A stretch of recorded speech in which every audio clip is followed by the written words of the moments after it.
Hi and welcome back to the channel. Today we're going to be doing some fun snow day cooking. I wanted these meals to be warm and hearty but also homemade. I also went ahead and made enough so that I would have meals over the weekend and I wouldn't have to keep cooking and I could enjoy the snow days. So first I wanted to make a loaf of bread, and I actually got a flour mill for Christmas, so I'm going to make a loaf of bread using freshly milled flour. I'm going to use my bread machine to mix the dough. I'm using my recipe that came with my bread machine, but I'm just tweaking it a little bit by adding a little more liquid since I am using the freshly milled flour. Also, once I get comfortable with the mill, I'm going to do an entire video about that mill. I have a Nutrimill and how it works. So let me know if you have any specific questions in the comments below. So first I just got my liquids together. I do a mixture of milk and water. I heat it up slightly. The recipe also calls for some oil and honey, and I decided to add a little bit of my sourdough starter even though I wasn't going to let it ferment like normal sourdough.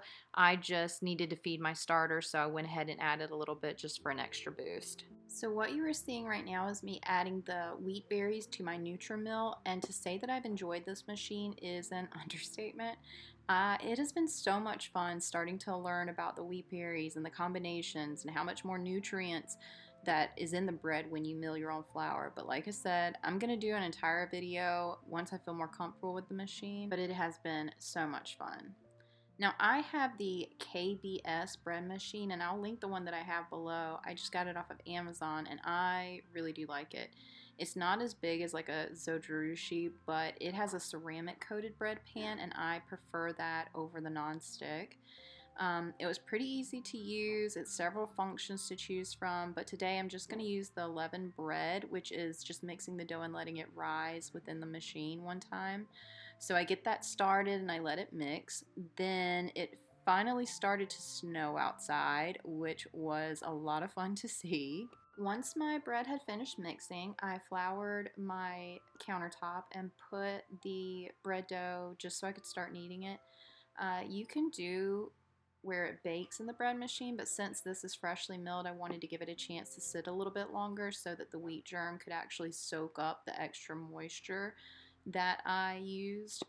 I have to say, learning to make my own bread has really been something that has brought me a lot of joy and has really opened up this new love of cooking that I didn't necessarily have before. It's just really been a fun adventure learning to make my own bread. So once I finished kneading this dough, I put a little bar towel over it and let it sit for an hour. And then after the hour was up, I went ahead and kneaded it one more time and put it in the bread pan.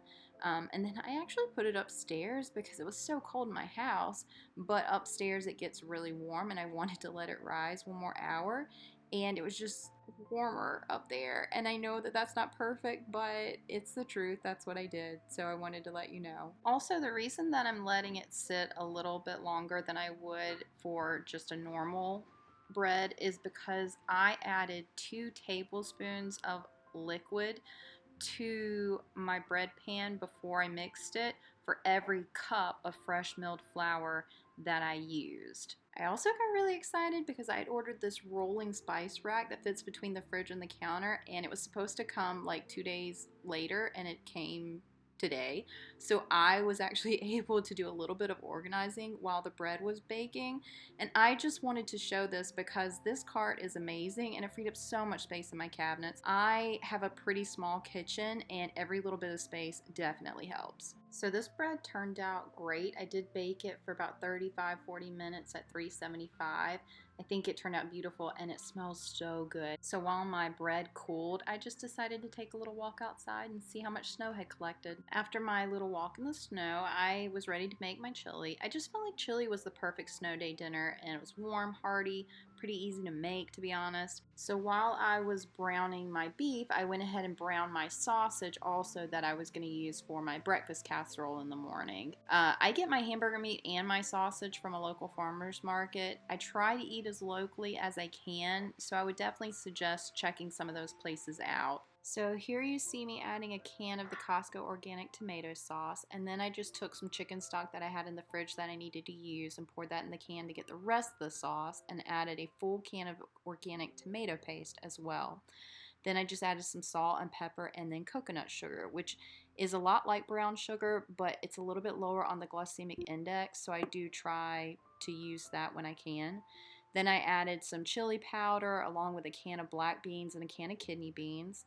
And then I always try to add some type of veggie into my soups or sauces if I can. And I just had some shredded zucchini that had been frozen for about a month or so that I needed to use.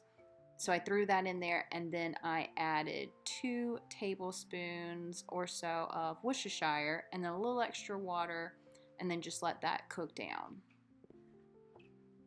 By this point, the house was smelling so good and I was getting so hungry, but I did go ahead and shred some cheddar cheese so I'd have it to put on top of my chili and also for my casserole that I was going to make in the morning.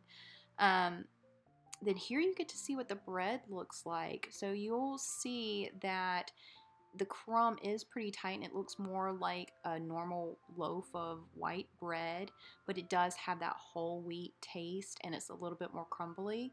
I love whole wheat bread, so I thought it was delicious. So for the actual chili, I added a little bit of cottage cheese on top because I don't like sour cream, but the cottage cheese gave it that little bit of creamy texture. And then I just sprinkled a little bit of regular cheddar, and this was perfect for the snow day. So warm, so hearty, and very filling. And honestly, the perfect meal to just cuddle with my pups on the couch and enjoy life.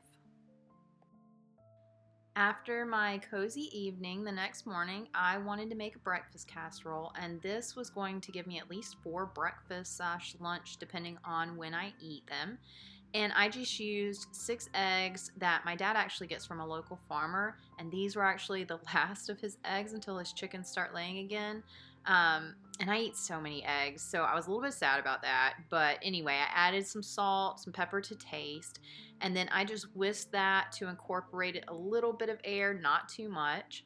Then I added about a 1/4 of a cup to a 1/2 a cup of cottage cheese. Now, I like to add cottage cheese to my egg dishes just for a little extra protein and creaminess, but it's completely up to you what you add into your breakfast casserole.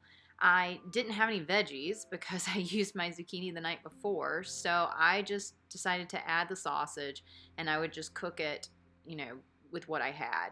I will say that cooking the meat the night before actually made it super easy and super quick to put this all together the next morning. So after everything was mixed, I just poured it into a little casserole dish and topped it with a little bit of the cheddar cheese that I grated the night before and baked it in the oven at 350 for 30 minutes or until the eggs didn't jiggle anymore.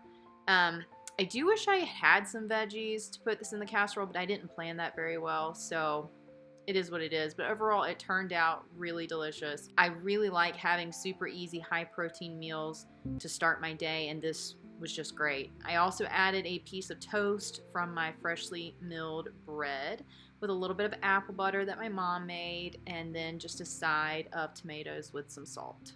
Overall, I was really happy with everything, and I had leftovers for the next couple days that I just kept in the fridge, and I did freeze some of the chili, so that should make an easy dinner next week. Thanks for joining me on my snow day, and I will see you later.